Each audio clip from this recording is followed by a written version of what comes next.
आज आपण न्यायमंडळ याविषयी माहिती घेणार आहोत. न्यायमंडळ आणि त्यांची महत्त्वाची कार्य, उद्दिष्ट, न्यायमंडळ असण्यामागचं कारण आणि त्याचे परिणामही आपण यामध्ये पाहणार आहोत. कायदेमंडळ कायदे तयार करतं, कार्यकारी मंडळ त्याची अंमलबजावणी करते आणि न्यायमंडळ त्या कायद्याचा अर्थ स्पष्ट करत असतो.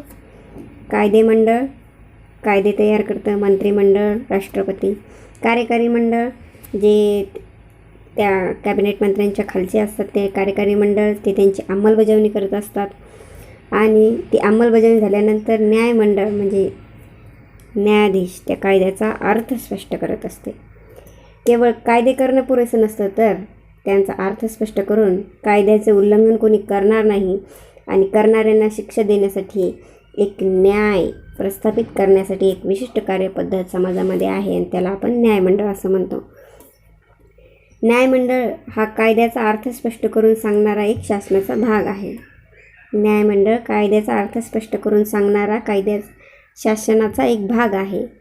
विविध प्रकारचे खटले चालविले जातात. कायद्याचे उल्लंघन करणाऱ्यावर खटले चालवून त्यांना योग्य शिक्षा दिली जाते आणि घटनेने प्राप्त झालेल्या अधिकारांचे उल्लंघन कार्यकारी मंडळाकडून होत नाही ना, हेही न्यायमंडळ पाहत असते. म्हणजे वरील सर्व नियम हे कायदे मंडळ आणि कार्यकारी मंडळांना सुद्धा लागू आहेत आणि कार्यकारी मंडळ अशा अधिकारांचे, घटनेने प्राप्त झालेल्या अधिकारांचे उल्लंघन करते की नाही, करत असेल तर त्याच्या बाबतीतही निर्णय घेण्याचा अधिकार न्यायमंडळाला आहे. म्हणून घटनेने प्राप्त झालेल्या अधिकारांचे कार्यकारी मंडळाकडून उल्लंघन जर होत असेल किंवा नसेल, हेही न्यायमंडळ पाहत असते. प्राचीन काळच्या राजकीय व्यवस्थेमध्ये कार्यकारी आणि न्यायिक कार्य एकत्र होती. न्याय सत्ता राज्याच्या हाती केंद्रित होती आणि नंतरच्या काळात असं डेव्हलपमेंट होऊन जर कार्यकारी सत्ता आणि न्यायसत्ता एकाच व्यक्तीच्या हाती केंद्रित झालेली असेल तर न्याय मिळणे दुरापास्त होते असं लक्षात आलं. तेव्हा कायद्याचा अर्थ लावण्याची आणि कायदे अंमलात आणण्याची सत्ता एकाच व्यक्तीच्या हाती केंद्रित झाल्याने जुलूम होण्याची उदाहरणे इतिहासामध्ये अधिक प्रमाणात आहेत. म्हणजे जर बघितलं तर कायद्याचा अर्थ लावून आणि कायद्याची अंमलबजावणी आणण्याची सत्ता, म्हणजे आपणच कायदा तयार करायचा, आपणच त्याचा अर्थ लावायचा आणि आपणच त्याची अंमलबजावणी करायची. अशामुळे अशी सत्ता केंद्रित होते आणि त्यामुळे अन्याय होण्याची शक्यता जास्त होत असते. म्हणून कायद्याचा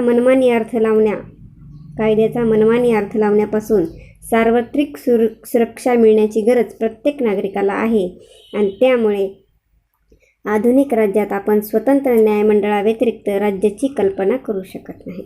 म्हणून आधुनिक काळामध्ये राज्यात आपण एक स्वतंत्र न्यायमंडळ प्रस्थापित केलेले आहे, राज्यघटनेने प्रस्थापित केलेले आहे.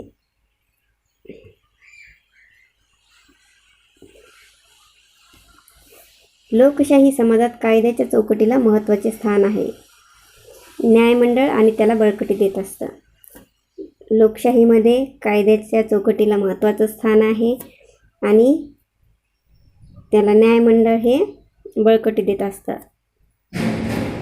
लोकशाहीत व्यक्तीचे स्वातंत्र्य महत्त्वाचे असल्याने व्यक्ती स्वातंत्र्याची जपणूक करणाऱ्या न्यायमंडळाचे स्वातंत्र्यही महत्त्वाचे आहे. जे व्यक्ती स्वातंत्र्याची जपणूक करते असे न्यायमंडळाचे स्वातंत्र्यही तितकेच महत्त्वाचे असते. आपण पाहिलेले भारत हे संघराज्य, केंद्रशासन, संसदीय अशी शासन प्रणाली आहे. भारत एक संघराज्य आहे, म्हणजे जिथे की केंद्र आणि राज्य दोघांचंही दुहेरी शासन स्वीकारलेलं आहे. पण न्याय व्यवस्था ही एकेरी आहे. घटक राज्यात स्वतंत्र न्याय व्यवस्था नाही. घटक राज्यामध्ये म्हणजे कोणत्याही स्टेटमध्ये स्वतंत्र न्याय व्यवस्था नाही. देशातील सर्व न्यायालये सर्वोच्च न्यायालयाच्या अधिकारात येत असतात.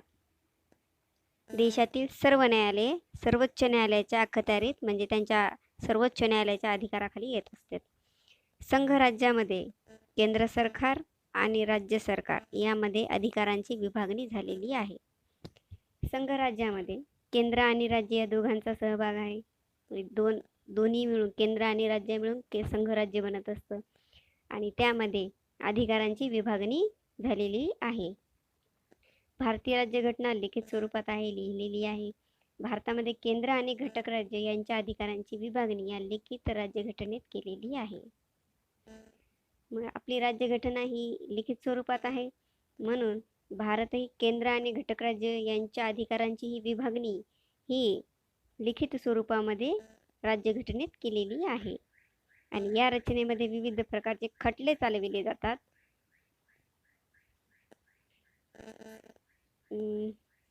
जसे की नदी पाणी वाटपाचा प्रश्न, सीमा प्रश्न असे वाद, आणि महाराष्ट्र कर्नाटक सीमा प्रश्न अशा स्वरूपाचे वाद, असे वाद संघर्ष दूर करण्यासाठी, राज्यघटनेची सर्वोच्चता कायम राखण्यासाठी, असे वाद मिटवण्यासाठी आणि राज्यघटनेची सर्वोच्चता कायम राहण्यासाठी एक स्वतंत्र, निपक्षपाती आणि प्रभावी अशी न्यायदान यंत्रणा आवश्यक असते. पहा येथे संघ राज्यामध्ये विवादाचे स्वरूप म्हणजे संघ आणि केंद्र आणि राज्य सरकार यामध्ये कोणकोणत्या पद्धतीचे वादविवाद होऊ शकतात, संघर्ष होऊ शकतो, त्याचं इथे थोडक्यामध्ये स्वरूप आहे. पहा, केंद्र व घटक राज्ये विरुद्ध घटक राज्ये किंवा राज्ये. केंद्र व घटक राज्ये विरुद्ध म्हणजे केंद्र आणि घटक राज्यांविरुद्ध घटक राज्ये किंवा राज्ये असू शकतात. केंद्र विरुद्ध घटक राज्य म्हणजे सरकार विरुद्ध घटक राज्ये, इतर स्टेट्स. केंद्र विरुद्ध एक घटक राज्य म्हणजे सरकार, केंद्र विरुद्ध सरकार विरुद्ध कोणतंही एक घटक राज्य, कोणतंही एक राज्य. एक घटक राज्य विरुद्ध दुसरे घटक राज्य म्हणजे एक स्टेट वर्सेस दुसरं स्टेट. एक घटक राज्य विरुद्ध अनेक घटक राज्य म्हणजे एक कोणतंही राज्य आणि त्याच्या विरुद्ध अनेक दुसरी घटक राज्ये. अशा प्रकारे संघ, केंद्र आणि राज्य, राज्य इत्यादी वादविवादाचं स्वरूप असं संघर्षाची विभागणी केलेली आहे यामध्ये. पहा, हे आहे न्यायदेवतेचा पुतळा. नेक्स्ट बघा, अमेरिकेमध्ये संघराज्य पद्धती आहे, मात्र तेथे न्यायदान यंत्रणा ही दुहेरी आहे. प्रत्येक घटक राज्यातील उच्च न्यायालय हेच त्या राज्याचे सर्वोच्च न्यायालय असतं. म्हणजे प्रत्येक घटक राज्यामध्ये, प्रत्येक स्टेटमध्ये एक उच्च न्यायालय असेल आणि तेच उच्च न्यायालय त्या राज्याचं सर्वोच्च न्यायालय असेल.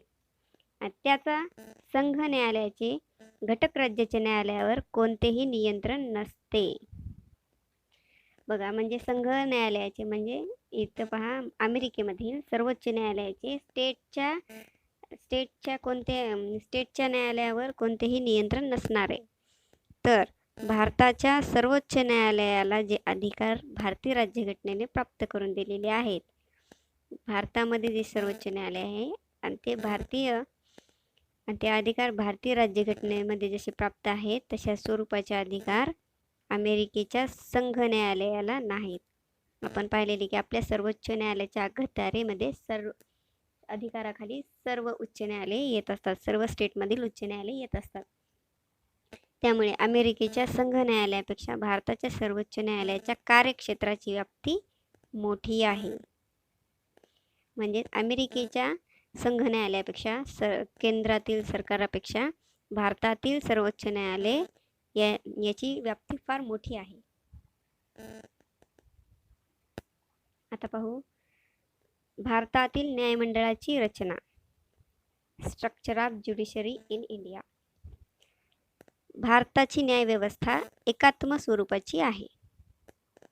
भारताची न्यायव्यवस्था एकात्म स्वरूपाची आहे. त्यामध्ये न्यायमंडळाची एकमार्गी उतरंड आहे. त्या ठिकाणी सर्वोच्च न्यायालय हे शिखरस्थानी असतं. भारतातील न्यायालयांचा क्रम हा पुढील प्रमाणे आहे. पहा, भारतातील न्यायालयाचा क्रम. सर्वोच्च न्यायालय, उच्च न्यायालय, दुय्यम न्यायालय. उदाहरणार्थ बघा, दिवाणी आणि फौजदारी न्यायालय आणि इतर न्यायालय.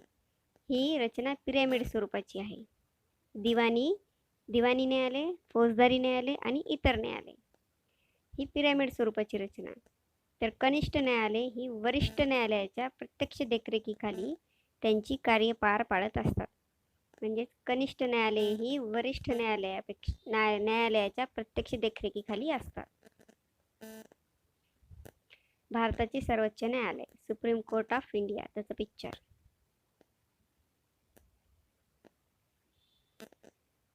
पहा, आपण एक पिरॅमिडचा उल्लेख केला होता, तोच हा पिरॅमिड. सर्वोच्च स्थानी सर्वोच्च न्यायालय आहे.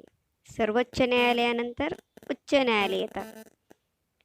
उच्च न्यायालयानंतर दुय्यम न्यायालय येतात. दुय्यम न्यायालयामध्ये तीन विभागणे आहेत: दिवाणी न्यायालय, फौजदारी न्यायालय आणि इतर. या ठिकाणी इतर मध्ये विभागणी दिसेल आपल्याला. इतर मध्ये पहा, त्यामध्ये महसूल, लवाद, कुटुंब न्यायालय, सहकार न्यायालय, बाल गुन्हेगार न्यायालय आणि कामगार न्यायालय. सर्वोच्च स्थानी सर्वोच्च न्यायालय, सेकंडला उच्च न्यायालय, थर्डला दुय्यम न्यायालय. दुय्यम न्यायालयाचे तीन विभागणी: दिवाणी न्यायालय, फौजदारी न्यायालय आणि इतर. इतर मध्ये काय काय येतात? तर महसूल, लवाद, कुटुंब न्यायालय, सहकार न्यायालय, बाल गुन्हेगार न्यायालय आणि कामगार न्यायालय. हे आहे न्यायालयाचे पिरॅमिड, न्यायमंडळाचं पिरॅमिड. पहा, ब्रिटिश काळामध्ये 1861च्या कायद्यानुसार भारतात मुंबई, मद्रास, कलकत्ता, लाहोर, अलाहाबाद आणि पाटणा या ठिकाणी उच्च न्यायालये स्थापन करण्यात आली होती. 1861 मध्ये भारतामध्ये मुंबई, मद्रास, कलकत्ता, लाहोर, अलाहाबाद आणि पाटणा या ठिकाणी उच्च न्यायालये स्थापन करण्यात आली होती. आणि या न्यायालयांनी दिलेल्या निर्णयाविरुद्ध अपील करण्यासाठी इंग्लंडमधील प्रिव्ही काउन्सिलकडे जावे लागत असे. तर 1935च्या भारत सरकारच्या कायद्यानुसार फेडरल कोर्ट ऑफ इंडियाची स्थापना झाली. 1935च्या भारत सरकारच्या कायद्यानुसार फेडरल कोर्ट ऑफ इंडिया याची स्थापना झाली. त्यामुळे न्यायालयाची रचना ही प्रिव्ही काउन्सिल इंग्लंड आणि फेडरल कोर्ट ऑफ इंडिया आणि उच्च न्यायालय अशी बदलली गेली. स्वातंत्र्यानंतर फेडरल कोर्ट ऑफ इंडियाची जागी 26 जानेवारी 1950ला सर्वोच्च न्यायालयाची स्थापना दिल्ली येथे करण्यात आली. पहा, फार महत्त्वाचा आहे. स्वातंत्र्यानंतर फेडरल कोर्ट ऑफ इंडिया याच्या जागी 26 जानेवारी 1950 या दिवशी सर्वोच्च न्यायालयाची स्थापना दिल्लीत करण्यात आली. भारताच्या सर्वोच्च न्यायालयात एक मुख्य न्यायाधीश आणि इतर न्यायाधीश असतात. न्यायाधीशांची संख्या ठरविण्याचा अधिकार संसदेला असतो. फार महत्त्वाची लाईन आहे. न्यायाधीशांची संख्या ठरविण्याचा अधिकार संसदेला असतो. आता काही पात्रता आहे. सर्वोच्च न्यायालयातील न्यायाधीश म्हणून ज्या व्यक्तीची निवड केली जाते त्याची पात्रता असते, क्वालिफिकेशन असतं. आणि ते क्वालिफिकेशन आता आपण पाहणार आहोत. नंबर 1ला आहे भारताची नागरिक असली पाहिजे. भारताचा नागरिक उच्च न्यायालयामध्ये 5 वर्ष न्यायाधीश म्हणून काम केलेलं पाहिजे. आणि किंवा तिसरं आहे सर्वोच्च किंवा उच्च न्यायालयात किमान 10 वर्ष वकिली केलेली पाहिजे. उच्च न्यायालयामध्ये 5 वर्ष न्यायाधीश म्हणून काम पाहिजे. तिसरं सर्वोच्च किंवा उच्च न्यायालयामध्ये किमान 10 वर्ष तरी वकिली केलेली पाहिजे. आणि चौथा आहे राष्ट्रपतींच्या मते जी व्यक्ती निष्णात कायदेपंडित आहे अशा व्यक्तीची सर्वोच्च न्यायालयाच्या न्यायाधीशपदी नियुक्ती केली जाते. सर्वोच्च न्यायालयातील न्यायाधीशांच्या नेमणुका, अपॉइंटमेंट ऑफ जजेस ऑफ सुप्रीम कोर्ट सर्वोच्च न्यायालयाच्या सरन्यायाधीशांची नेमणूक राष्ट्रपतींकडून होते. सरन्यायाधीशांची नेमणूक राष्ट्रपतींकडून होते.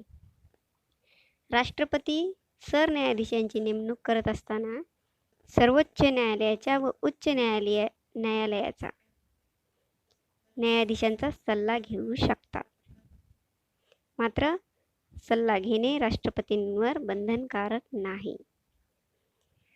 राष्ट्रपती जेव्हा सरन्यायाधीशांची नेमणूक करताना ते सर्वोच्च न्यायालयाचे व उच्च न्यायालयाचे न्यायाधीश यांचा सल्ला घेऊ शकतात.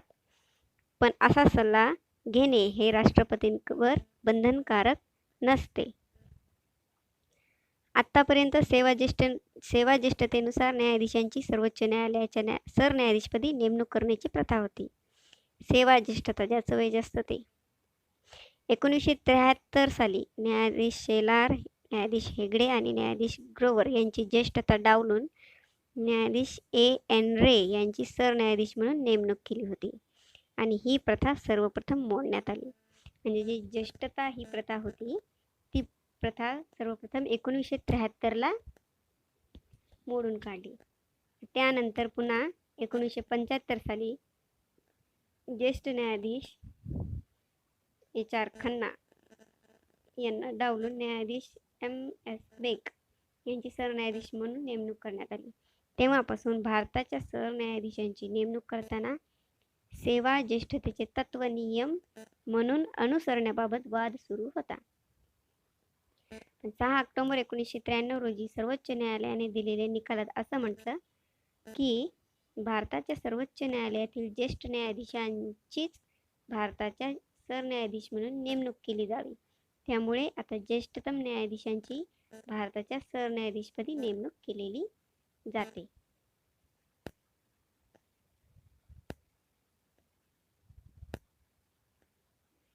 पहा, एक चित्र आहे भारतात आणि त्याचा प्रश्न.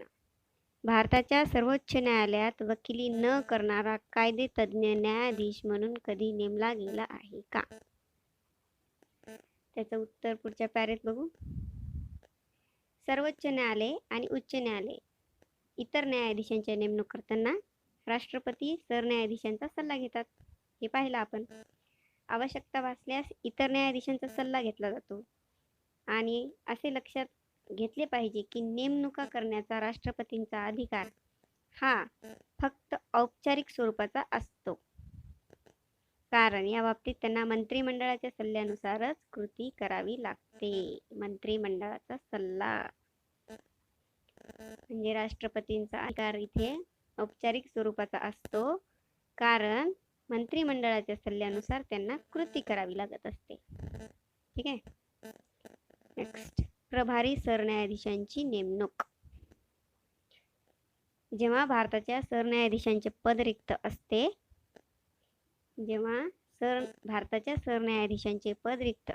किंवा सरन्यायाधीशांच्या गैरहजेरीत किंवा अन्य काही कारणाने त्यांचे कार्य करणे शक्य नसते, तेव्हा इतर ज्येष्ठ न्यायाधीशांची प्रभारी न्यायाधीश म्हणून राष्ट्रपती नेमणूक करतात. तर प्रभारी सरन्यायाधीशाची नेमणूक कोण करतं? राष्ट्रपती करतात, कलम 126 नुसार.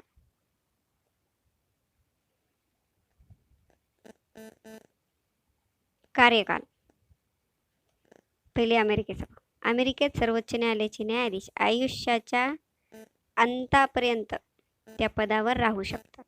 त्यांना फक्त देशद्रोह, लाचखोरी आणि मोठे गुन्हे व बेकायदा कृत्य या कारणासाठीच महाभियोग चालवून त्यांना त्या पदावरून दूर केले जाऊ शकते.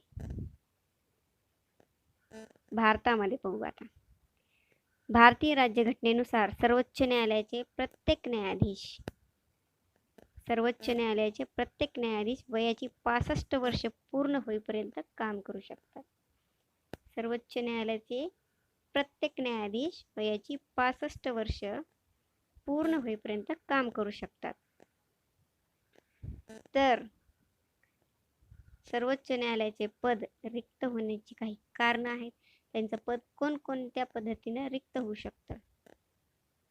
नंबर 1 आहे, न्यायाधीशांनी स्वमर्जीने राजीनामा दिल्यास. स्वतःहून पदाचा राजीनामा दिला तर. नंबर 2, एखादे घटनाबाह्य वर्तन सिद्ध झालं असल्यास किंवा अकार्यक्षमतेमुळे म्हणजे मेडिकल डिफेक्ट असल्यामुळे न्यायाधीशांना पदावरून दूर केल्या जाऊ शकतं किंवा न्यायाधीशाचा मृत्यू झाला असेल तर.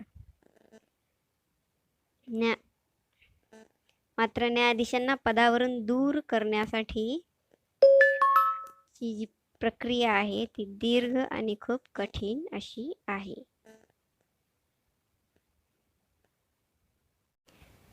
आता पाहू न्यायाधीशांची पदच्युती. बडतर्फी, रिमूव्हल ऑफ जजेस. सर्वोच्च न्यायालयाच्या न्यायाधीशांना पदच्युत करण्यासाठी, त्यांना पदावरून दूर काढण्यासाठी प्रोसेस ही दीर्घ लांब प्रोसेस आहे. त्याच्यामध्ये गैरवर्तन सिद्ध झाले असेल, त्यांची अकार्यक्षमता असेल तरच राष्ट्रपतींच्या आदेशाने सर्वोच्च किंवा उच्च न्यायालयाच्या न्यायाधीशांना पदावरून दूर करता येते. घटनेच्या 124 पोटकलम 4 या कलमान्वये घटनेच्या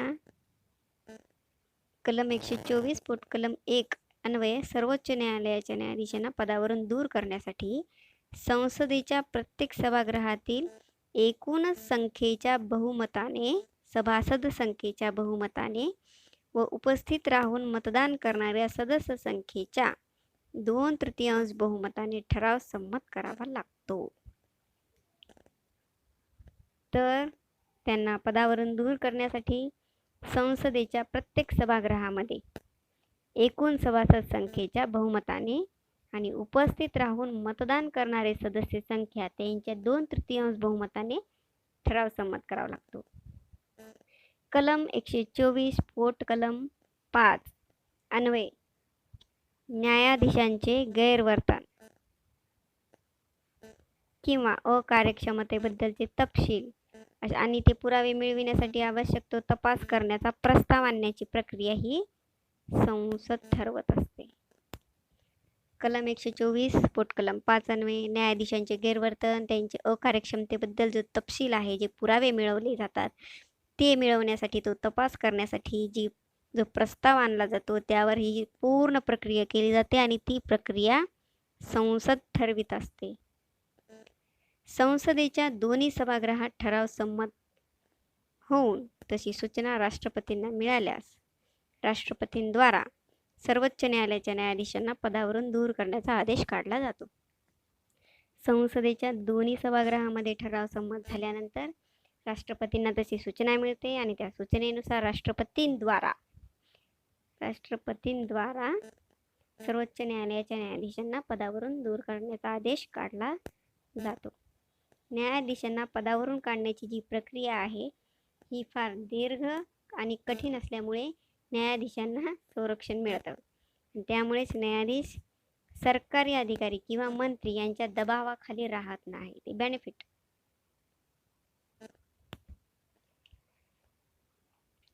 न्यायाधीशांना पदावरून दूर करण्यासाठी त्यांची जी प्रक्रिया आहे ती दीर्घ आणि कठीण आहे.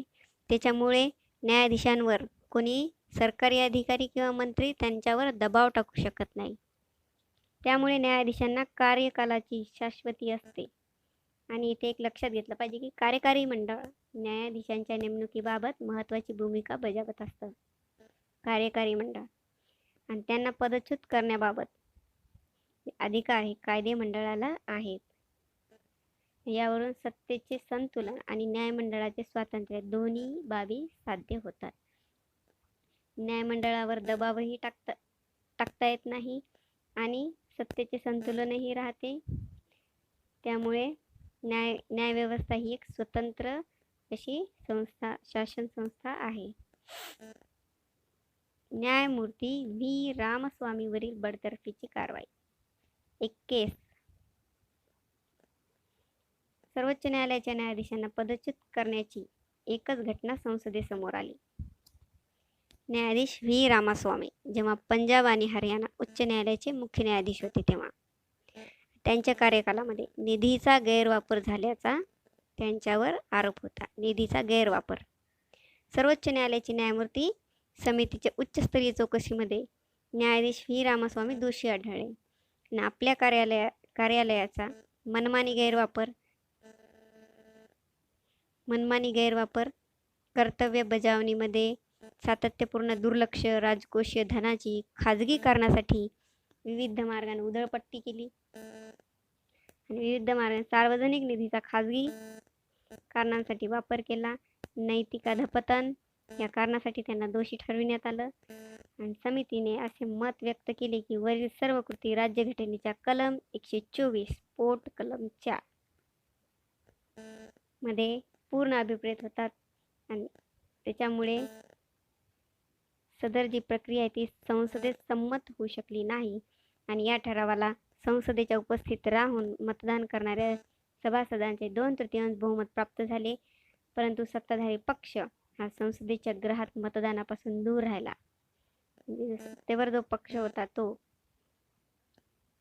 तेव्हा मतदानापासून दूर राहिला आणि त्यामुळे संसदेच्या सभागृहाचे बहुमत मिळू शकले नाही आणि परिणामतः न्यायाधीशांना पदच्युत करता आले नाही, न्यायाधीशांना पदावरून काढता आले नाही.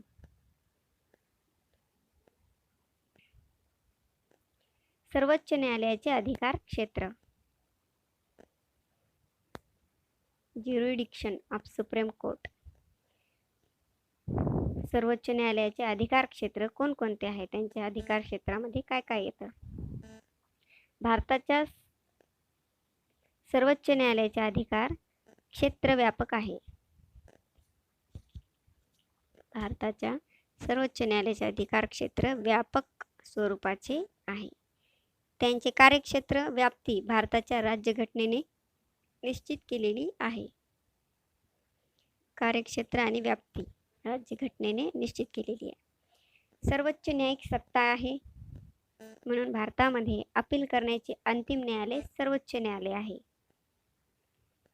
आणि सर्वोच्च न्यायालयातर्फे दिले जाणारे निकाल हे इतर सर्व न्यायालयांवर बंधनकारक असतात. सर्वोच्च न्यायालयाचे अधिकार आणि कार्याचा अभ्यास हा खालील एक तक्ता आहे, आपण त्यानुसार करणार आहोत म्हणजे अजून चांगल्या प्रकारे समजेल. पहा, सर्वोच्च न्यायालयाच्या अधिकार क्षेत्रामध्ये कोणकोणत्या गोष्टी येऊ शकतात. नंबर 1 प्रारंभिक अधिकार क्षेत्र. नंबर 2 पुनर्निर्णयात्मक अधिकार क्षेत्र, जिथे की अपील केलं जातं. नंबर 3 सल्ला विषयक अधिकार क्षेत्र. नंबर 4 रिट्स म्हणजेच आदेश, रिट्स किंवा आदेश. नंबर 5 न्यायालयीन पुनर्विलोकन. नंबर 6 इतर अधिकार क्षेत्र. असे सर्वोच्च न्यायालयाच्या अधिकार क्षेत्रामध्ये 6 क्षेत्रामध्ये विभागणी केलेली आहे. प्रारंभिक अधिकार क्षेत्र कलम 131 ओरिजिनल ज्युरिडिक्शन आर्टिकल 131. सर्वोच्च न्यायालयाच्या प्रारंभिक अधिकार क्षेत्रामध्ये असे दावे येतात की जे कोणत्याही प्रकारच्या कनिष्ठ न्यायालयामध्ये दाखल न करता थेट सर्वोच्च न्यायालयातच दाखल केले जातात. प्रारंभिक अधिकार क्षेत्रामध्ये असे दावे केले जातात, अशी केसेस येतात की कोणत्याही प्रकारचं कनिष्ठ न्यायालयामध्ये दाखल न करता थेट सर्वोच्च न्यायालयातच दाखल केले आणि सर्वोच्च न्यायालयाच्या प्रारंभिक अधिकार क्षेत्राने असे प्रस्थापित होते. म्हणजे सर्वोच्च न्यायालयाच्या प्रारंभिक अधिकार क्षेत्रामध्ये असं निदर्शनास येतं की भारताचे सर्वोच्च न्यायालय हे संघराज्यीय विवादामध्ये पंच म्हणून भूमिका निभावत असते. संघराज्यीय विवादामध्ये म्हणजे केंद्र आणि राज्यामध्ये जे विवाद होतात त्या विवादांमध्ये सर्वोच्च न्यायालय हे एक पंच म्हणून भूमिका निभावत असते.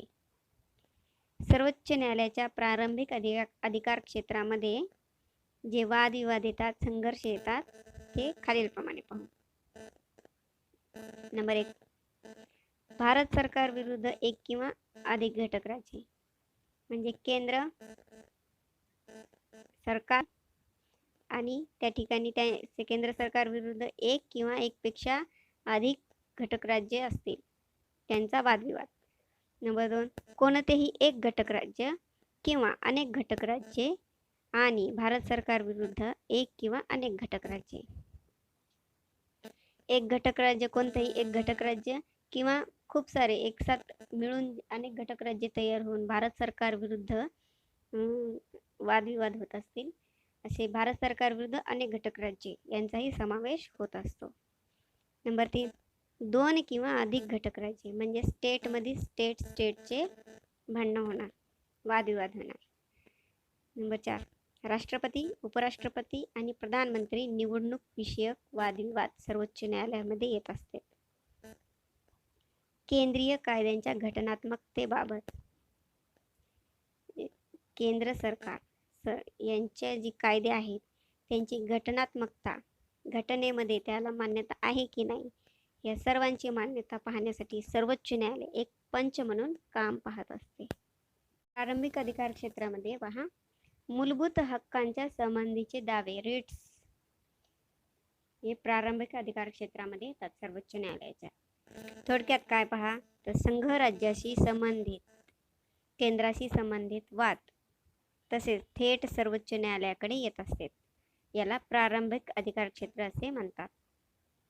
आणि अशा स्वरूपाच्या विवादासंबंधी अधिकार फक्त सर्वोच्च न्यायालयालाच आहे. नेक्स्ट दुसरा अधिकार आहे पुनर्निर्णयात्मक अधिकार क्षेत्र, जिथे की अपील केलं जातं. कलम 132. सर्वोच्च न्यायालय हे देशातील अपीलाचे उच्चतम न्यायालय आहे. याचा अर्थ उच्च न्यायालयाच्या निवाड्याविरोधात व्यक्ती सर्वोच्च न्यायालयात अपील करू शकतो. म्हणजे उच्च न्यायालयामध्ये जे काही निकाल लागले असतील त्याच्या विरोधामध्ये जर आपल्याला उच्च न्यायालयाचे निर्णय, त्यांचा निकाल आपल्याला जर पटला नसेल तर आपण व्यक्ती हा सर्वोच्च न्यायालयामध्ये पुन्हा अपील करू शकतो. आणि सदर खटला हा अपीलासाठी सर्वोच्च न्यायालयात जाण्यास योग्य असल्याचे प्रमाणपत्र हे उच्च न्यायालयाचे द्यावे लागत असते. म्हणजे जर वरच्या सर्वोच्च न्यायालयामध्ये अपील करण्यासाठी उच्च न्यायालयाचं प्रमाणपत्र असणं आवश्यक आहे. आणि असं प्रमाणपत्र मिळाल्यानंतरच जर संबंधित व्यक्तीला किंवा संस्थेला जर निर्णय मान्य नसेल उच्च न्यायालयाचा, तर त्यांना वरच्या न्यायालयात म्हणजे सर्वोच्च न्यायालयात अपील करता येतं. आणि अंतिम निर्णयाचा अधिकार जर असेल तो सर्वोच्च न्यायालयाचा असेल. ज्यावेळेस मग सर्वोच्च न्यायालय जे अंतिम निर्णय देईल तोच मान्य असेल सर्वांना. सर्वोच्च न्यायालयाचा पुनर्निर्णयाचा अधिकार म्हणजे खटल्यातील सर्व कायदेशीर बाबींचा पुनर्विचार करण्याचा अधिकार. पुनर्निर्णयाचा अधिकार म्हणजेच खटल्यामध्ये जे सर्व कायदे आहेत त्यांचा पुनर्विचार केला जातो. खटल्यातील त्यांचा पुनर्विचार केला जातो, अभ्यास केला जातो आणि त्या अभ्यासानंतरच जो अंतिम निकाल दिला जातो त्याला पुनर्निर्णयाचा अधिकार असं म्हटलं जातं. सर्वोच्च न्यायालयाला असे वाटले की कनिष्ठ न्यायालयाने निर्णय देताना कायदे किंवा राज्यघटनेचा चुकीचा अर्थ लावला, कायदा किंवा राज्यघटनेचा चुकीचा अर्थ लावला तर सर्वोच्च न्यायालय त्या निर्णयात बदल करू शकते. उच्च न्यायालयाने जो काही निर्णय दिला आहे त्या निर्णयात कायदा राज्यघटनेचा जर चुकीचा अर्थ लावला असं जर सर्वोच्च न्यायालयाला वाटलं तर सर्वोच्च न्यायालय हे निर्णयामध्ये बदलही करू शकते. एक चित्र आहे आणि तो प्रश्न विचारतोय की सर्वोच्च न्यायालय स्वतःहून एखादे अपील दाखल करून घेऊ शकते का?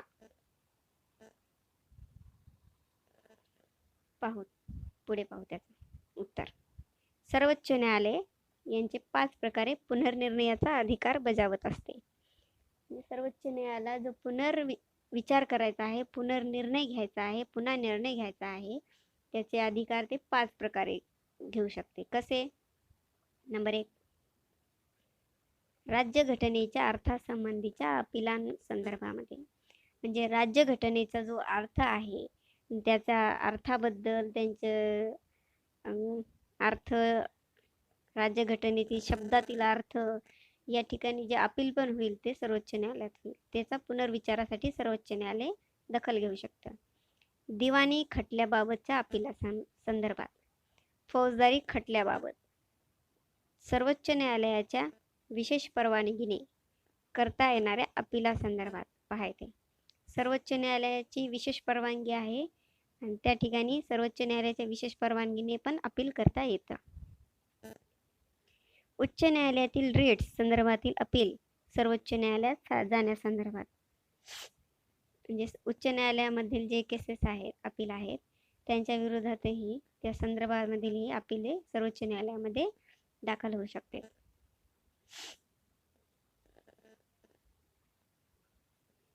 नंबर 3, सल्लाविषयक अधिकार क्षेत्र. सर्वोच्च न्यायालयाचं सल्लाविषयक अधिकार क्षेत्र आहे कलम 143.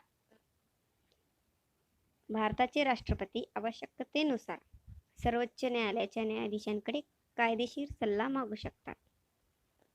राष्ट्रपती, आपले भारताचे राष्ट्रपती, त्यांच्या आवश्यकतेनुसार सर्वोच्च न्यायालयाचे जे न्यायाधीश आहेत त्यांच्याकडे कायदेशीर सल्ला मागू शकतात. उदाहरणामध्ये पहा, घटनेची अंमलबजावणी सुरू होण्यापूर्वी झालेले जे करार किंवा ज्या संधी आहेत त्याविषयी निर्माण झालेले जे मतभेद आहेत, या सर्वांविषयी सर्वोच्च न्यायालयाचे जे न्यायाधीश आहेत ते राष्ट्रपतींना कायदेशीर सल्ला देऊ शकतात. मात्र सर्वोच्च न्यायालयाने दिलेला सल्ला हा सरकारवर बंधनकारक नसतो. जो राष्ट्रपतीनं सल्ला मागितला तो कायदेशीर सल्ला मागितला, परंतु जेव्हा सर्वोच्च न्यायालय जेव्हा सल्ला देतं त्यावेळेस तो सल्ला सरकारवर बंधनकारक नसतो. ठीक आहे. पुन्हा एक चित्र आणि तो प्रश्न. सर्वोच्च न्यायालयाचा सल्ला सरकारवर बंधनकारक नाही, हे आश्चर्य नाही का?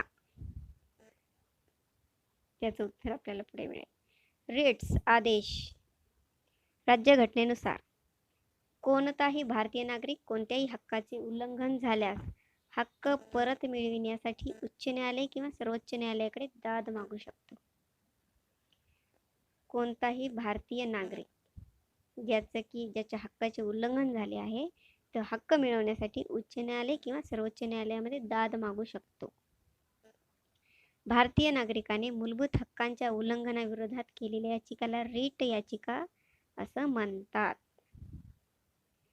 भारतीय नागरिकाने मूलभूत हक्कांच्या उल्लंघनाविरोधात, मूलभूत हक्क आणि त्याच्या विरोधात मूलभूत हक्कांच्या उल्लंघनाविरोधामध्ये याचिका दाखल केली असेल त्याला रिट याचिका असं म्हणतात.